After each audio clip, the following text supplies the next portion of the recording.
and the next thing I know, we were landing, and it was a really hard landing, and it was in snow, and the plane was on skis.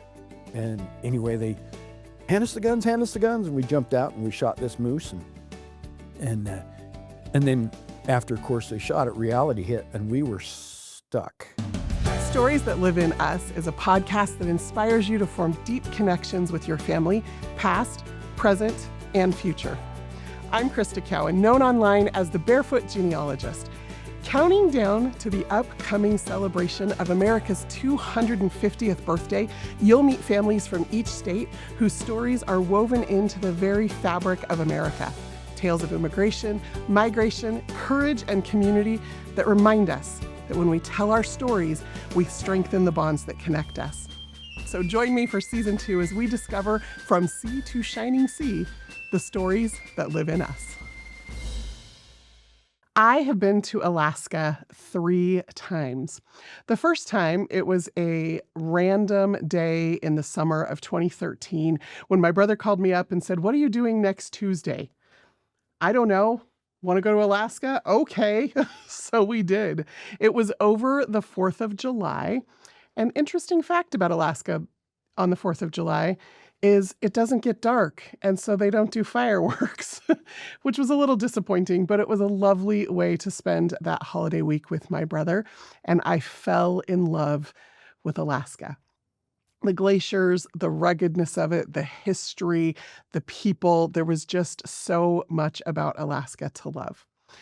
I took another trip a couple years later for my mom's 65th birthday. And then last summer, if you remember the episode of the podcast with my nibblings, you know that when I had the opportunity to take all of them on a vacation, I chose Alaska. And I was so excited to introduce them to that place. Of course, they've been to my house. They've seen the pictures in my bathroom of the glaciers that I took, and they knew how special this place was to me. And I was a little scared to introduce them to it, because you ever have that moment where you're like, what if something I love isn't loved by the people I love? But they also, I think, fell in love with it. Well, my guest today is my friend Jay, and Jay is a 3rd-generation Alaskan. And he grew up doing all of the typical Alaskan things, thought he would spend his life in Alaska, but life had other plans. Interestingly enough, as he tells his story, you'll hear about how he has brought a piece of Alaska with him wherever he's gone. Enjoy my conversation with my friend, Jay Marquiss. Thank you so much for being here. Welcome. You and I have known each other. We've been neighbors for like 20 years. Yeah, long time. And I had no idea until recently that you grew up in Alaska. Yeah. So tell me, I've been to Alaska 3 times, Okay. Love it so much, but what was it like to grow up there? And it depends on which part of Alaska you visited. Well, I've been to Anchorage and Juneau. Okay. And then, of course, cruising through the Inside Because Passage. Juneau is completely different than Anchorage. It is. I mean, it's like from here to Texas, Yeah. kind of thing. I grew up in Anchorage. Okay. I was born and raised there and lived there all my life. I expected to live there the rest of my life. I met Kim, my wife, of course, at BYU. We married. We drove to Alaska for our honeymoon Oh, because we were broke. how long of a Starving drive students. is that? It's from Anchorage to Provo, or Provo to Anchorage. It's 3,450 miles. Which takes how long? The fastest I've done it, I've driven it 13 times. The fastest I've done it is in 3 days. Okay. And that was just nonstop with a couple of roommates. And we took, I think, 5 or 6 days, the two of us. So 3,400 miles. Is that longer up top to bottom than it is across the country? I think so. Just Wow. a little bit, yeah. Nobody has any concept of the size of Alaska, do they? They don't, no. Yeah. 2.5 times the size of Texas. It's massive, and most of it's just wilderness Wow. and that. And so, yeah, it's an adventure, but I didn't know any different. That's how I grew up. Yeah. I grew up hunting. The weather was just normal to me. The long summers, we would play into the night because it never got dark. Mhm. And then in the winters, you were used to the darkness.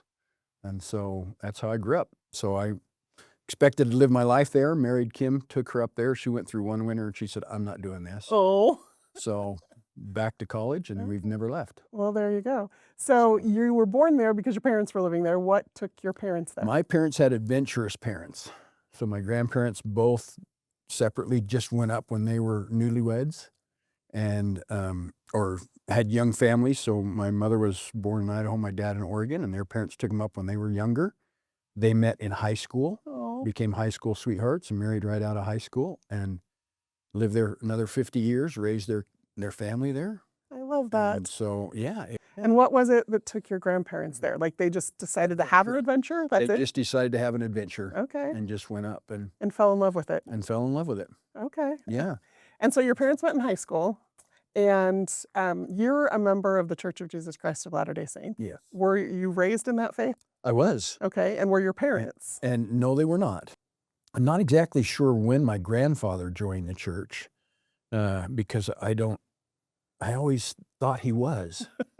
And my dad joined the church in about 1960, and after I was born, and that's part of this story. Yeah. Kind of thing. Yeah. Tell me about how your And dad so- came to join the church. Well, I think the missionaries came over and introduced themselves and started to visit. And my dad loved the missionaries. They always had them over. They fed them. They fed them for years. And as a child, I remember missionaries always coming to the house, and they would always feed them.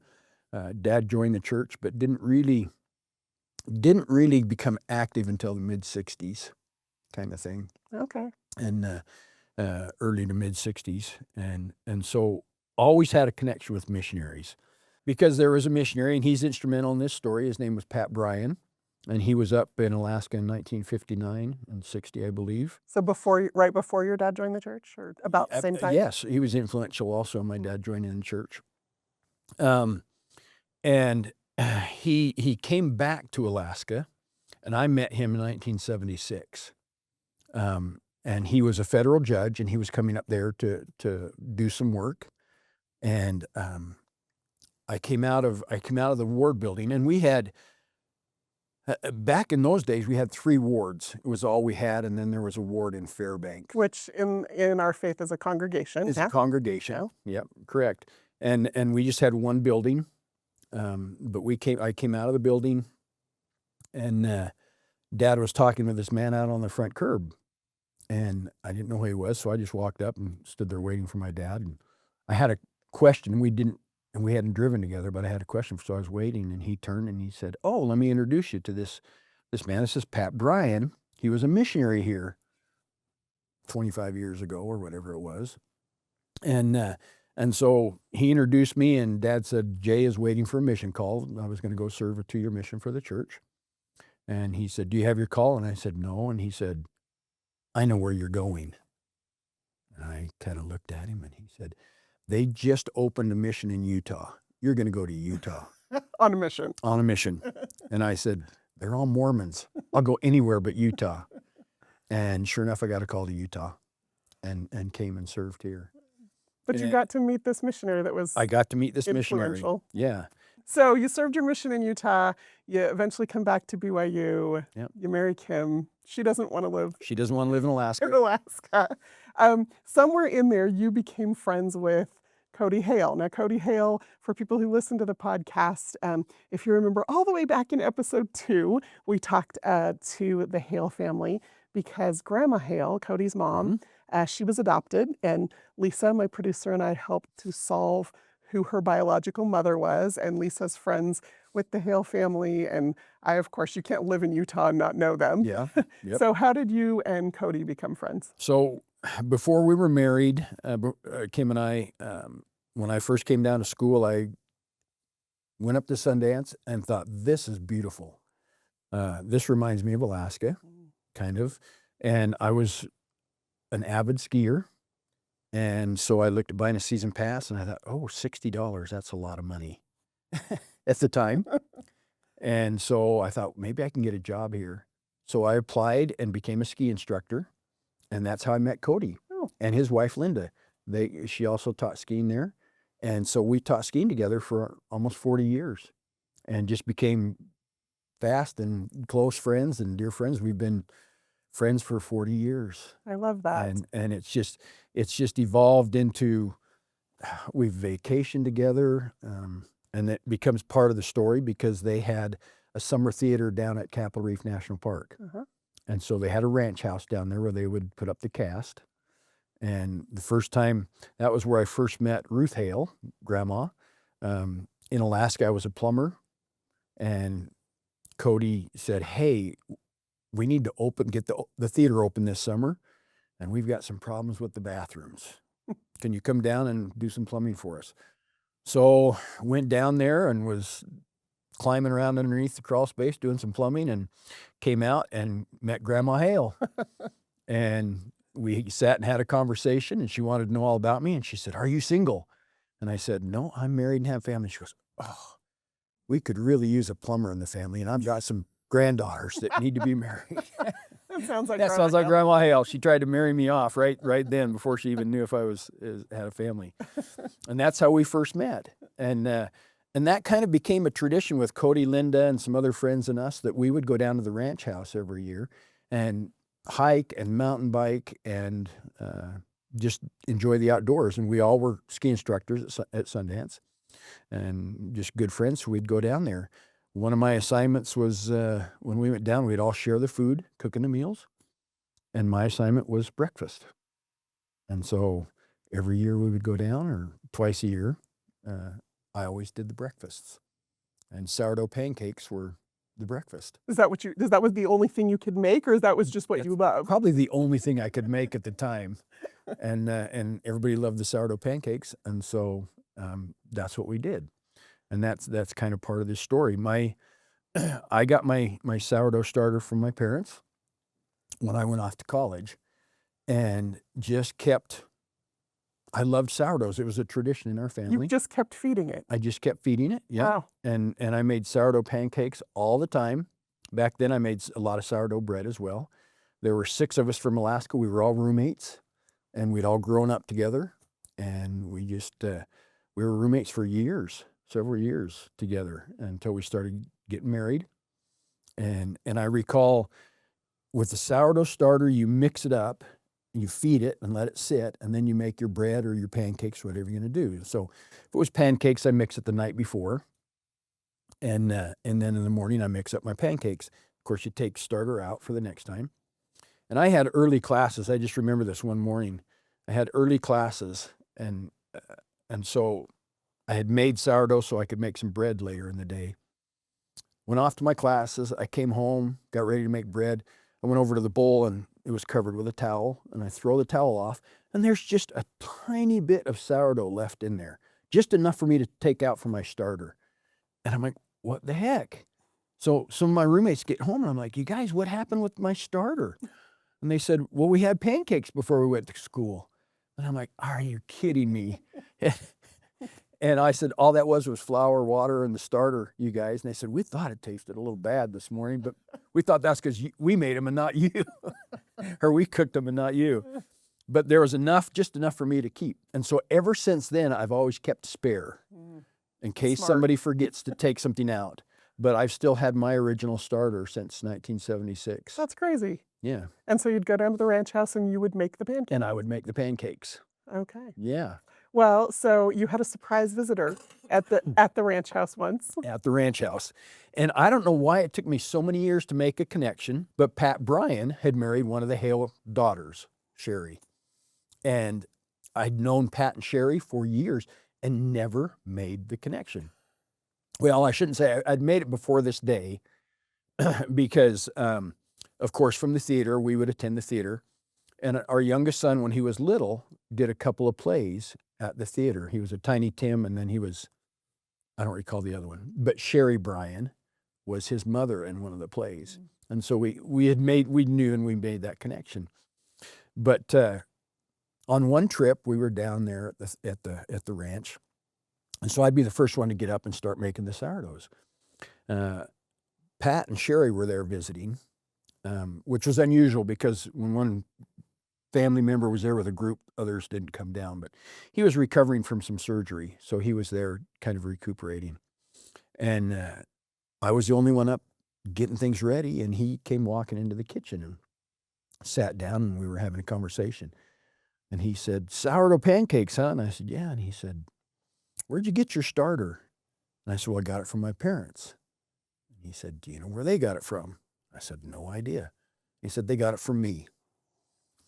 And I was blown away. I was literally blown away that this connection had happened from back in 1959, 60 when he was first there. That's when he originally got his starter, when he was a missionary. And do you know who he got it from? Yeah, so then he told us the story. Oh my And goodness. so that's where we learned the genealogy kind of our sourdough starter. Because that's a thing. That it is. It really is. So in 1959, when he was a missionary, he was in Ketchikan. And he I've been to Ketchikan. Yeah, have you? I have a great aunt who lived there Oh, for there a you while. go. And see, I grew up there my whole life. I've never been to Juneau or Ketchikan. Okay. Different part of the state. But he said they'd go to this retirement home, and he had met this old gold miner, he called him. And he, in talking to him, found out that he had a sourdough, and the retirement home was using it and keeping it alive for him, and they would use it to bake. And so he talked to him about this, and he found out from this man who was at the time 90 years old in 1959 Oh my gosh. that he had got it from they called the old guys sourdoughs. He'd got it from an old sourdough when he first came up to be a gold miner.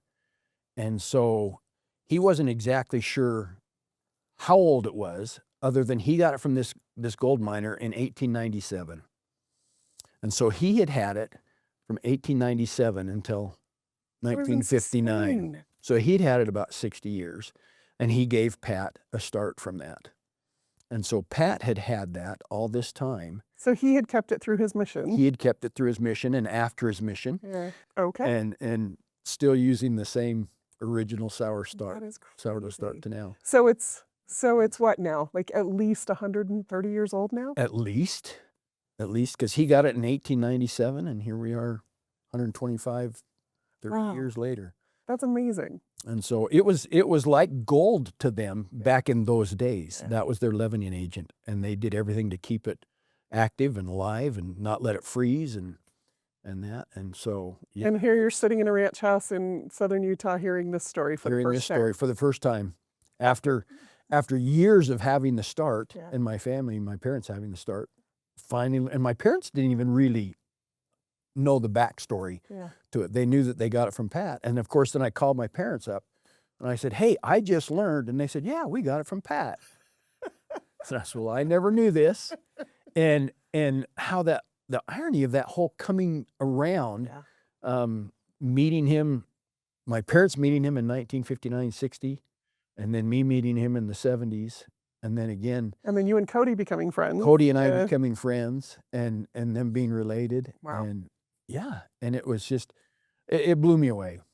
You know what? I love the way that lives kind of weave together Yeah. in random touch points, Yeah. right? I mean, even something as simple as like Ketchikan and my aunt living there, and like you and this sourdough starter. This is it, right? This is it. This is 130 some odd years old.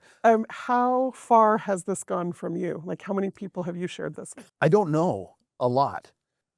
In fact, we would leave one down at the ranch house so that I wouldn't have to carry it back and forth. And then somebody, if you let them sit for a while and they don't get used, they look pretty ugly. They separate. They'll separate after a week, but then after a time, if they don't get used, the liquid on the top kind of turns an ugly color.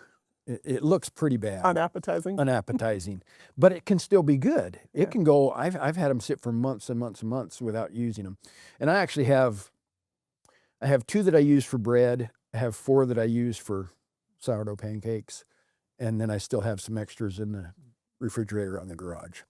Okay. And so they just will last forever. Open them up, activate them, or feed them once in a while, and they'll just last forever. I've handed them out to, I don't even know, countless people that have said, oh, we'd love a start. And so I give it to them. And that was even before we knew the history. Now that we have the history, we also give them a little paper with the history on it as we give it out. And so now I'm going to get a little emotional. Good. Because where it has gone is close to my heart. Because, we served a mission a little over a year ago, and we were called to serve at the Mormon Battalion Historic Site, which was best experience of our life. Down in San Diego. In San Diego, in Old Town San Diego. What a wonderful, remarkable experience that was. The situation there is there's 3 senior couples that work the site, and then it's also run by or manned by sister missionaries. And so there's plus or minus 24 sister missionaries there. That are all, what, 19 to 21 years old? Yeah. Well, they're 19 because it's their first assignment. Okay. And so it's different because they're assigned to serve there for 6 months, and then they go out to proselyting mission for the remainder year of their mission.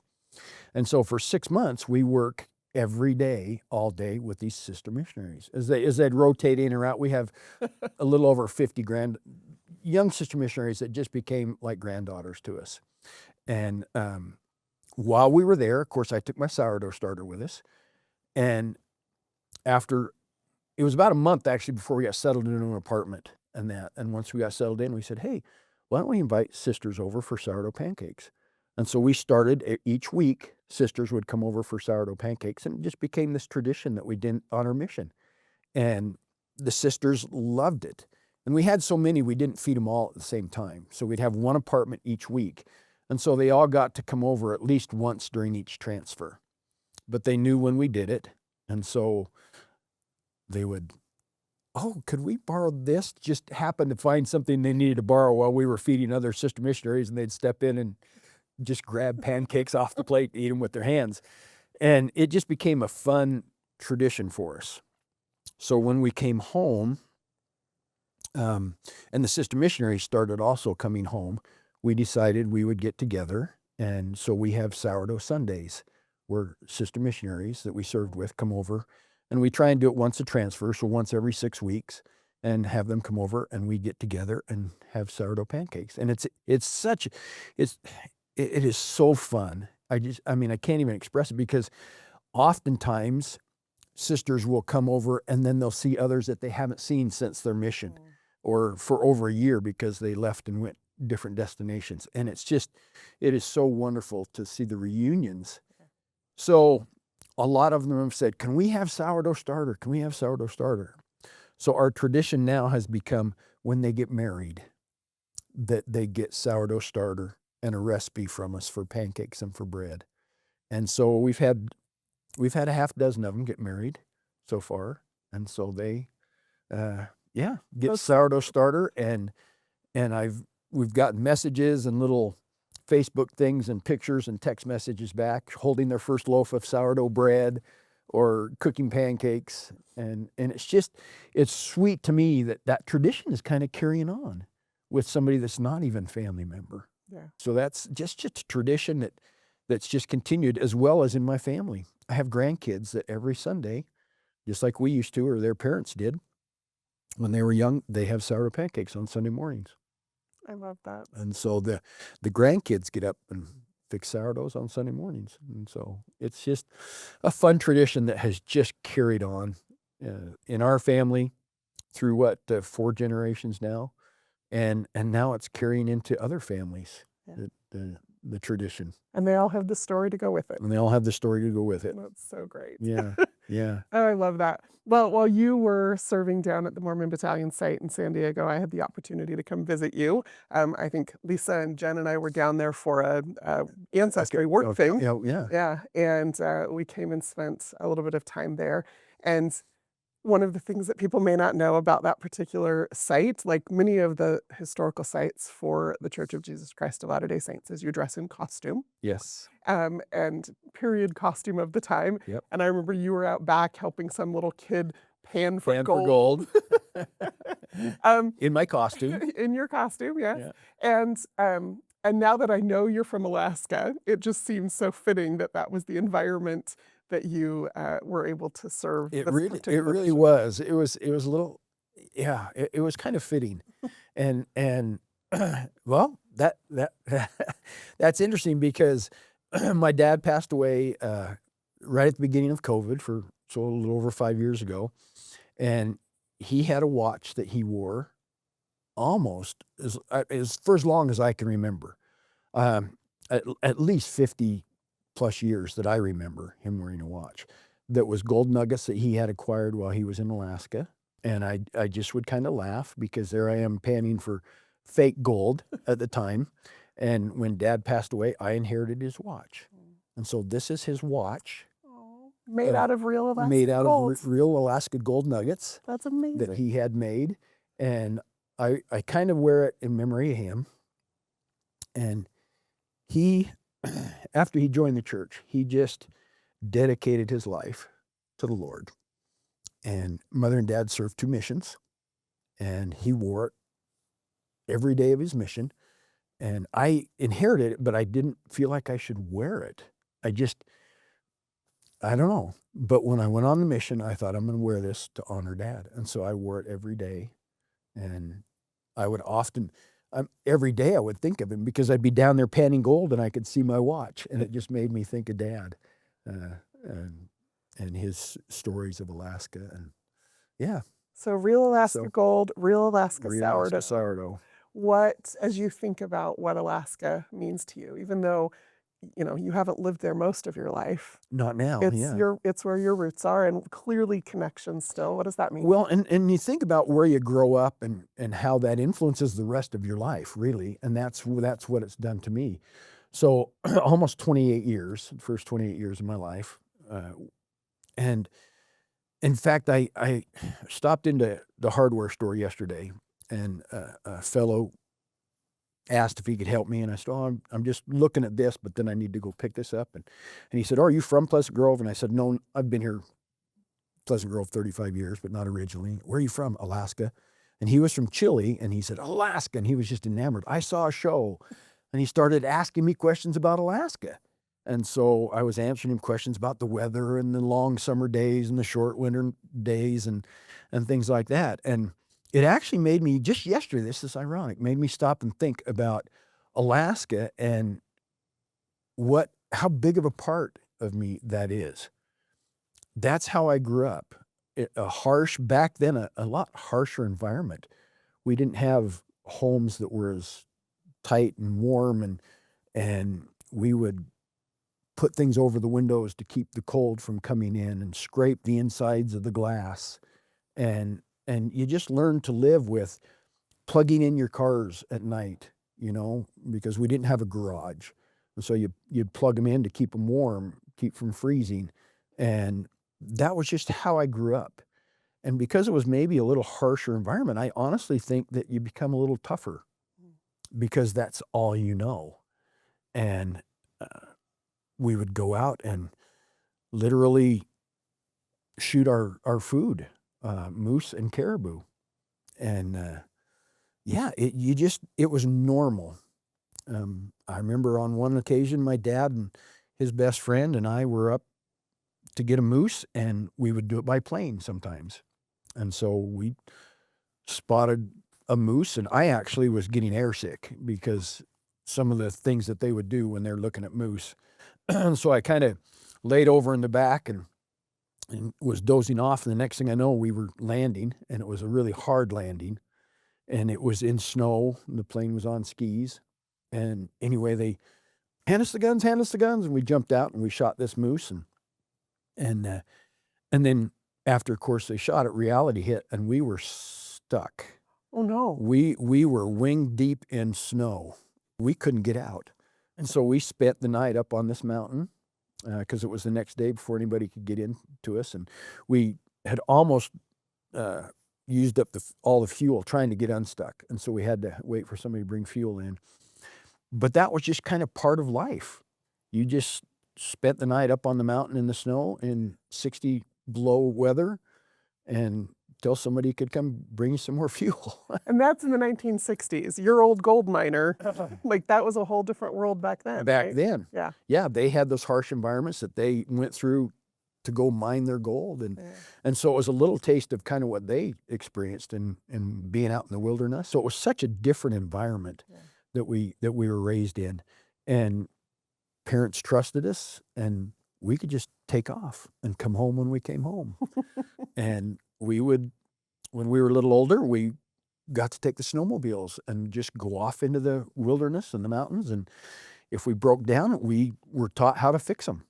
And if not, why, you'd leave a machine and ride home with somebody else and get the parts you need to go back and get it later. And it's just kind of how we were raised. And it's because of that, I think it's just made me who I am. I don't know, my wife gets after me sometimes because I do a little construction, and I have a tendency to hurt myself sometimes on construction sites because I don't know if I'm careless or just, I don't know. And so something happens and I just drive myself to the ER or put a paper towel over it and wrap it with electrical tape or something and take care of it later. Keep going. And just keep going, because that's what we were taught. We just were taught in that environment, you just keep going. Yeah. And so it's kind of made me who I am in some ways. And Alaska will forever be in my soul. That's who I am. So people, even nowadays, I'll say, I'm not a Utahn. I'm an Alaskan. I feel like I could sit and listen to you tell Alaska stories all day. My wife has said, you need to write a book. Yeah. And I just shrug it off and laugh. I do have a lot of stories of Alaska, of things that happened that wouldn't have been able to take place anyplace else. But you always have a piece of Alaska with you. Always have a piece of Alaska with me, one way or another. When I die, the kids will probably throw a starter in my casket with me. I hope they do. So, but I hope the watch gets passed on to somebody else. Yeah, it will get passed on. Yes, it will. Well, thank you. Thank you so much for being here. Thank you for sharing your story, some of your stories. Right. Yeah, sure. Appreciate you. Studio sponsored by Ancestry.